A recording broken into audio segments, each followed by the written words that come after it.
Bisa nggak dia mempertahankan profit dalam jangka waktu panjang, artinya portofolionya bisa berkembang nggak? Caranya? Dan saya yakin pasti oknum akan benci saya bicara ini. Halo teman-teman, balik lagi di kontennya The Reva Journal dengan saya Salma Bianda dan tentunya ada Pak Reva di sini. Apa kabar, Salma? Gimana Halo kabarnya? Pak, Alhamdulillah baik. Mantap. Pak, di episode ke-50 ini, saya ingin bertanya lagi nih Pak. Seperti biasa. Seperti biasa, saya selalu bertanya ya kan. Nih kalau teman-teman hafal nih, kalau setiap episode pasti selalu Salma bilang, saya ingin bertanya lagi. Bertanya, ya nggak apa-apa sih. Memang ini kita tempatnya sharing kan? Betul Pak. Kalau nggak bertanya nanti sesat di jalan Pak. Cakep banget. Oke, Ya, boleh nanya apa Salma? Boleh. Ada yang bertanya kan, metode. Balik lagi ke metode nih. Metode apa yang bikin orang itu nggak MC, Pak? Itu apa, Pak? Kira-kira? Semuanya bertanya itu ya. Bertanya itu, betul. Metode apa yang paling sakti Ya. yang nggak buat orang MC? Atau Itu dia. pertanyaannya biasanya metode apa yang paling buat orang profit? Betul. Karena semua konten ngomongnya metode. Betul. Mau langsung dijelasin? Oh, nanti dulu, Pak. Jadi untuk teman-teman jangan lupa untuk di-subscribe, like, komen dan tentunya teman-teman harus share. Jadi ini ngomongnya metode nih. Metode. Karena yang menarik itu biasanya metode ya. Itu yang Itu teman-teman yang cari biasanya. Kita langsung ke papan tulis saja kali ya. Oh iya. Kalau ditulis, kan teman-teman yang nonton jadi lebih enak. Betul. Oke? Yaudah, Pak. Let's go. Webs I'm weaving, I could take this crowd from seeing to believing. Got a taste for blood and my tongue keeps bleeding from the words I spit. So sharp, so freezing, so cold. Behold, frostbite they feeling. I could tear you apart or I could go heal them. Don't believe in fate, don't believe in ceilings. I just need a taste and my mind starts peeling. I don't pace myself, I grind on kneeling. Got lust for change, I just love the feeling. Kita bahas yang tadi nih, yang saya tanyakan. Metode. Metode apa sih yang bikin orang itu nggak MC, Pak? Oke, kita harus tahu dulu arti MC apa. MC itu kan margin call, Iya. ya, di mana ada sebuah sistem peringatan, ya, bahwa equity daripada seorang trader yang di account-nya itu sudah tidak mencukupi lagi untuk buka posisi. Oh, udah nggak bisa trading lagi berarti? Ya, jadi bisa dipastikan kalau sudah tidak cukup lagi buka posisi, berarti mau nggak mau orang tersebut harus melakukan top up, atau ketika ternyata harganya terkoreksi, maka dalam waktu seketika langsung auto cut. Jadi kita harus tahu dulu nih penyebab apa sih yang membuat orang kena MC. Nah itu, apa aja sih Pak? Mungkin Bapak bisa kasih tips ya, apa aja? Sebetulnya MC itu kita udah sering sih bahas di episode-episode yang lalu. Salah satunya adalah sebetulnya cara sudut pandang orang aja Salma terhadap bisnis ini. Saya yakin teman-teman yang lagi nonton masuk ke industri trading, mulai dari forex, crypto, apapun, kalian nggak lazim sama istilah yang namanya margin call. Betul. Atau mungkin sudah pernah mengalami berkali-kali. Bapak tentunya udah pernah mengalami. Nah, jangan ditanya Salma. Oh, kenapa Bapak bisa up lagi nih setelah MC? Kan tadi saya udah bilang, ini tergantung cara sudut pandang kita terhadap bisnis ini. MC ini nggak enak loh. Nggak enak banget. Ini kan balik ke sudut pandang masing-masing ya. Iya. Kalau misalnya bilang nggak enak, ya pasti nggak enak. Siapa yang suka kena MC? Tapi faktanya MC ini bisa terjadi. Bahkan mungkin ada yang lagi barusan MC, atau mungkin melakukan secara repetisi. Berarti nggak pernah belajar ya kalau sampai repetisi ya kan? Jawab. MC itu adalah kecerobohan Salma. Kalau bicara bagaimana caranya supaya tidak MC, gunakan trading plan. Penting itu trading plan, Pak? Wajib Salma. Wajib. Jadi di dalam trading kita udah pernah bilang ya, salah satu praktisi trader yang hebat, Dr. Alexander Elders, dia berbicara tentang 3M. 3M ini kita udah pernah bahas juga. Iya, sudah. Di episode sebelumnya juga pernah bahas. Betul, ya, Pak. Money, mind, method. Dan dia sendiri adalah basicnya seorang psikiater asal Rusia, dokter yang juga jadi trader, dan dia nulis buku Trading for Living. Dia melakukan riset, artinya berdasarkan pengalaman. Rata-rata semua trader ketika masuk ke bisnis ini, mereka fokusnya kepada metode. Oh, metodenya aja yang Metode difokusin. bagaimana cara dapat profit. Jadi Oke, kalau oke. ditanya, termasuk pertanyaan di konten kita, Iya. itu semuanya fokusnya ke metode. Ya, pemula kan biasanya fokusnya ke profit. Betul. Ketika dapat profit, mereka happy. Dan biasanya ketika mereka happy disitulah mereka melupakan sisi rasional dan akhirnya melakukan transaksi impulsif. Oke. Ya, impulsif ini berarti dia lebih menggunakan emosi daripada Akal. logika. Oke. Tapi kalau menurut Bapak, metode itu berapa persen, Pak? Saya bilang nggak usah saya aja ya. Saya bilang Alexander Elder aja yang Oke. ngomong. Ya. Karena menurut saya dia lebih hebat. Oke, ya. Kan kita orang yang belajar. Iya. Ini bukan karena saya nggak mau diserang, ya. Karena pasti kalau saya ngomong ini, kan semuanya pada jualan metode nih. Betul, betul. Ya. Kalau saya mah ngomong based on buku aja. Iya. Metode itu malah persentasenya menurut saya ya 15-20% malah. Tipis ya? Iya dong.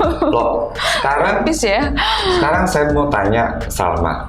Oke, anggap kamu hebat analisa. Berarti kamu menggantungkan semua cara kamu open posisi Iya. trade hanya kepada metode. Betul.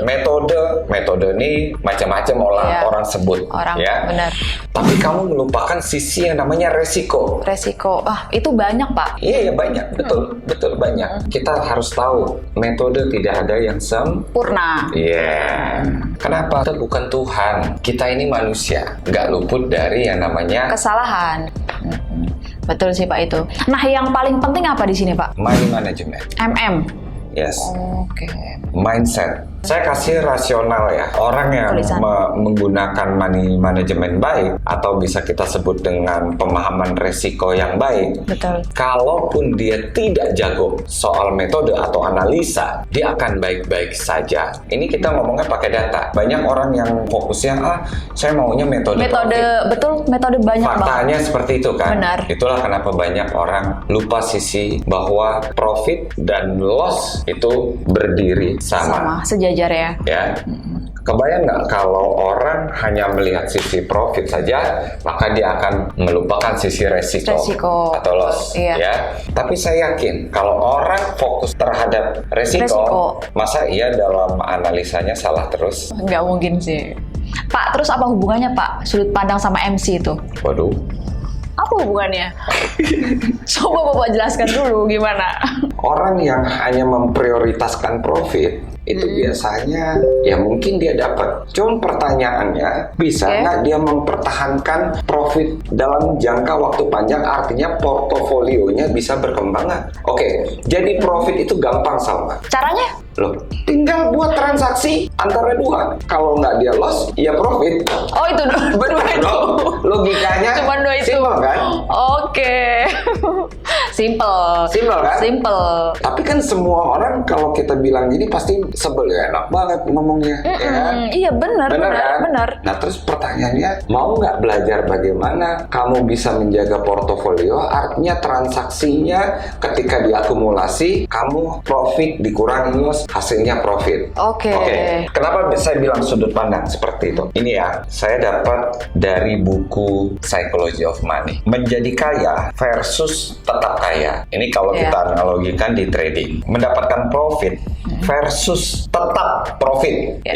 Ini beda Salma. Kenapa? Jadi trading yang baik itu bukan cuma hanya membuat keputusan yang bagus, melainkan secara konsisten tidak melakukan kesalahan yang sama. Itu adalah tentang trading yang baik. Jadi trading yang baik itu bukan hanya menghasilkan keputusan yang bagus. Oke. Karena keputusan yang bagus itu harus sesuai dengan kondisi. Oh iya. Ya. Berarti nggak selalu lancar terus ya? Nggak selalu lancar terus. Tapi orang seolah-olah harus bagus terus keputusannya. Betul, Pak. Dia konsisten nggak tidak melakukan kesalahan yang sama. Masuk nggak akal? Oh iya, tahu. Saya paham. Masuk saya akal paham. ya? Saya paham. Masuk nggak logiknya? Iya, masuk, Oke. masuk. Jadi menurut saya nih, mengelola uang uang dengan baik itu sebenarnya nggak ada hubungan dengan tentang kecerdasan, tapi lebih banyak kepada perilaku kita sendiri. Balik lagi sama kita berarti. Yes. Oke. Jadi kalau kamu tanya metode, sebetulnya mau nggak berlatih tentang money management? Jadi mau nggak belajar fokusnya bukan kepada profit per trade, tapi kepada resiko per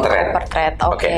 Saya ingin buat hitungan, fakta aja. Kalau seorang pemula ketika bertransaksi, anggaplah dia mengalami analisa yang berturut-turut salah. Pertanyaannya dia baik-baik saja nggak? Kita nggak usah ngomong soal profit dulu deh. Kita ngomong tentang kalau menghadapi loss, apa yang kamu lakukan? Itu yang banyak orang jarang tanyakan ke diri. Kita udah pernah buat konten tentang fase trader. Trader pemula itu tidak terbiasa dengan yang namanya profit dan loss. Bahkan mereka tidak punya kemampuan ya karena belum belajar soal bagaimana tentang probabilitas pasar. Betul. Ada yang bisa pastikan harga atau market apapun bisa bergerak semaunya seperti kita mau? Nggak akan bisa. Oke, mari kita bicara terburuknya dan fakta ini yang jarang orang sampaikan. Mungkin boleh Pak untuk ditulis. Langsung aja. Langsung aja. Straight to the point ya. Oke. Kan kita udah pernah bilang ya bahwa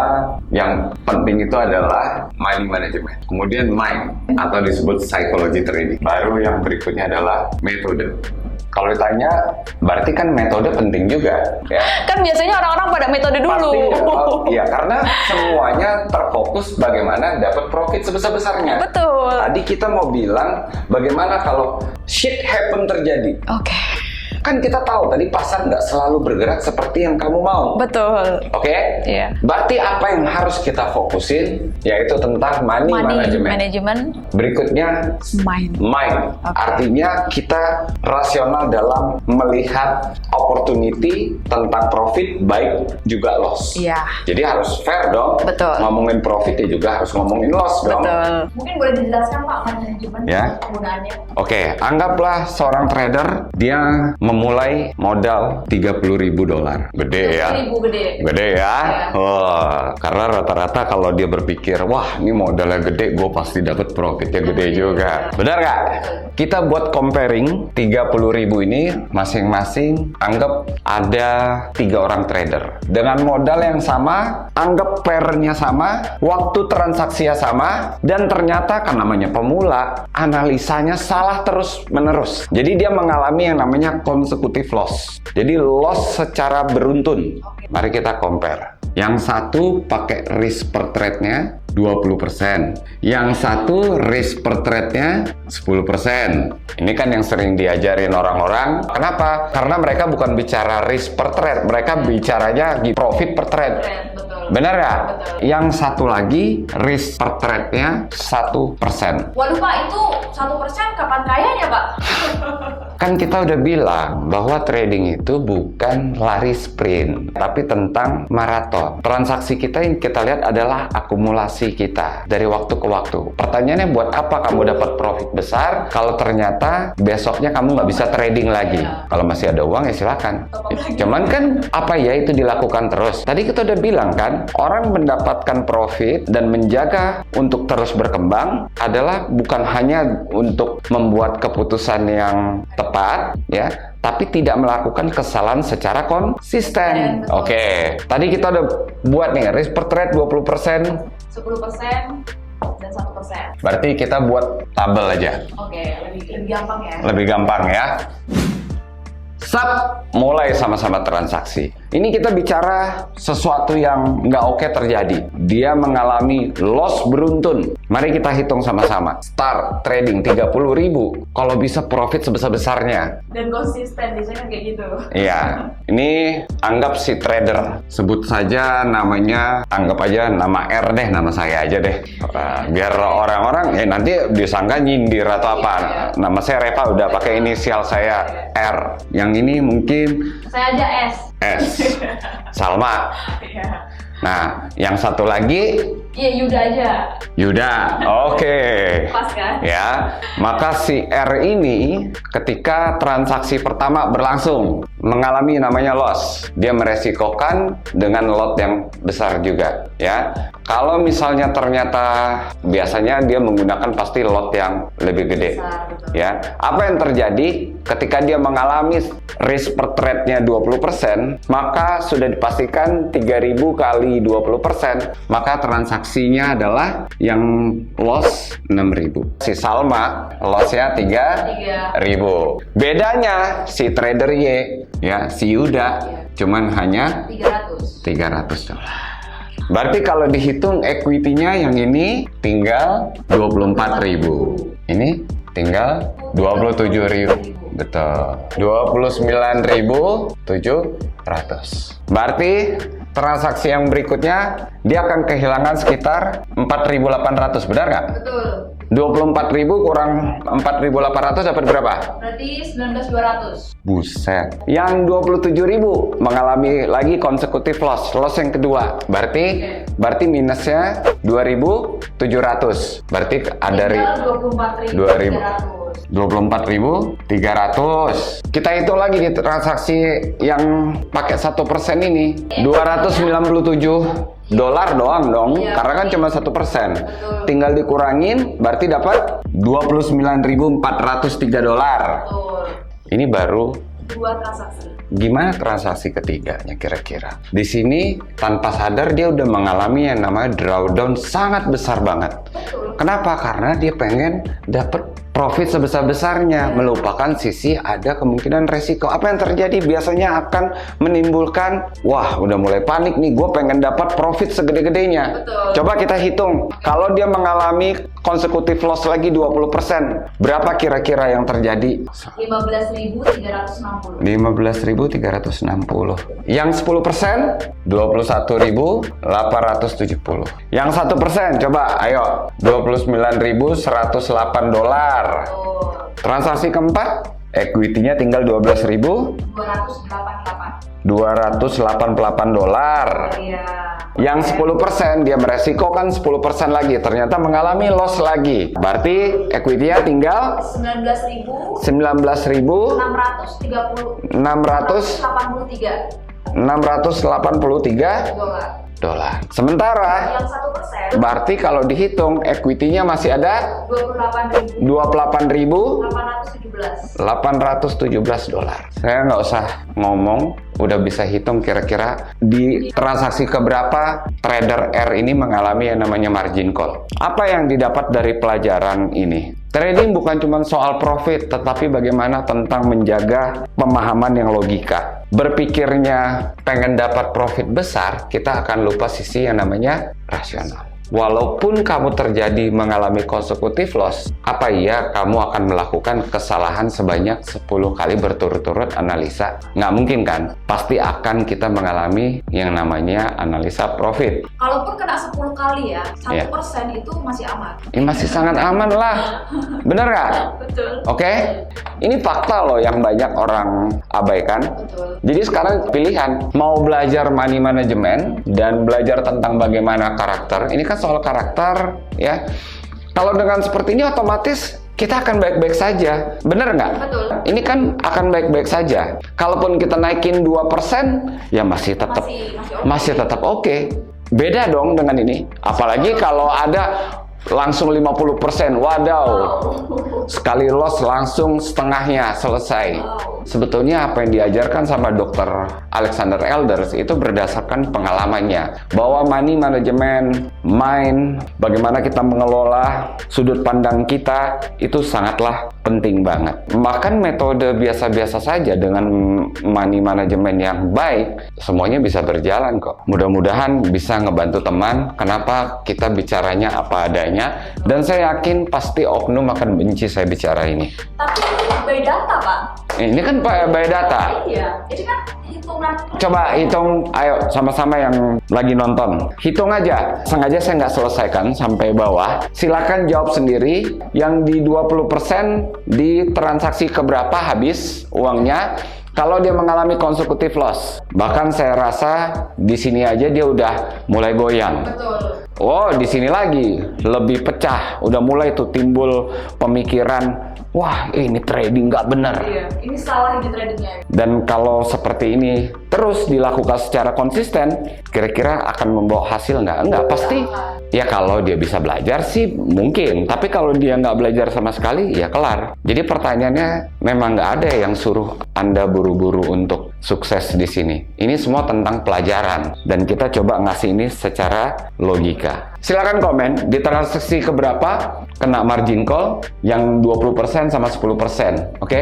Kalau udah lihat seperti ini, kira-kira masih mau dilakukan lagi nggak? Maka pasti teman-teman akan memilih, oh iya, benar, 1% lebih make sense. Dan saya yakin para oknum ketika saya kasih hitungan seperti ini, ya mungkin saya pasti diserang buzzer. Tapi saya nggak peduli, ya. Kenapa? Mudah-mudahan dengan hitungan seperti ini, ke depan industri ini akan sehat dan akan muncul trader-trader yang baru, lebih hebat lagi, lebih sukses, lebih mudah. Itu harapan kita.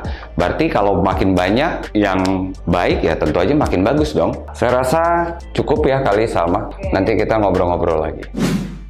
Semoga konten kita bermanfaat Pak buat yang nonton. Di sharing lah, kita sesama belajar semuanya kok ya. Terus aja belajar, karena pasar nggak pernah berhenti ngajarkan. Mengajarkan. Selalu ada cerita baru. Betul. Ya, Betul. may Allah bless you all. Believe in ceilings, I just need a taste. In my mind starts feeling I don't pace myself.